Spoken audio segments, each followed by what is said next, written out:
The boy picked up an iron nail with his mouth and swiftly swallowed it, only to start retching violently and unexpectedly vomit out a whole egg. Then came a second, and a third. Passers-by stopped to watch, pulling out money to tip him. Who would have thought that with a newly learned trick, he'd earned enough to support himself and his mother for half a month? Back home, he eagerly asked his mother to shake his body. With just a gentle push, coins began tumbling endlessly from the boy. Seeing his mother's delighted expression, he made a promise. Before long, these coins would all turn into gold. As he grew older, he realized these small tricks could barely enough to make ends meet. To fulfill his promise, he needed something bigger. The opportunity soon arrived, during Houdini's handcuff escape act. A skeptical policeman challenged him, clamping real handcuffs on him right then and there. Facing the challenge, Houdini calmly turned around, pulled a wire from his belt, and unlocked the cuffs in 5 seconds, earning thunderous applause. This success sparked an idea. The next day, he went to the police station, wagering all his savings in a bet with the guards. Says you can't hold the incomparable Houdini. The warden personally searched him, ensuring he had no hidden tools, then locked him in a cell. Before leaving, his wife kissed him goodbye, prompting the wary warden to immediately inspect his mouth. Finding nothing unusual, the warden issued a final threat. If he failed to escape, he'd be arrested for disturbing public order. Houdini, however, remained unshaken. Once everyone left, the real performance began.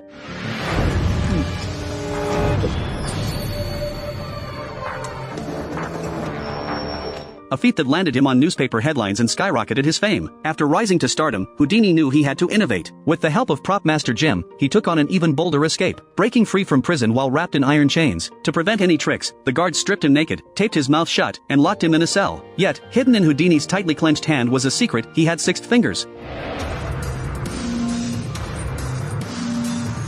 5 minutes later, when the guards reopened the cell door, Houdini was gone, leaving only a pile of chains behind. Now a sensation, Houdini was crowned the king of escapes. Not content, he created the water torture cell. Shackled by the ankles, suspended upside down in a locked tank filled with water. As the act began, seconds ticked by, the audience growing increasingly frantic. Even Houdini's wife demanded they rescue him. Just as firefighters prepared to smash the tank, the screen was pulled aside, revealing the tank completely empty.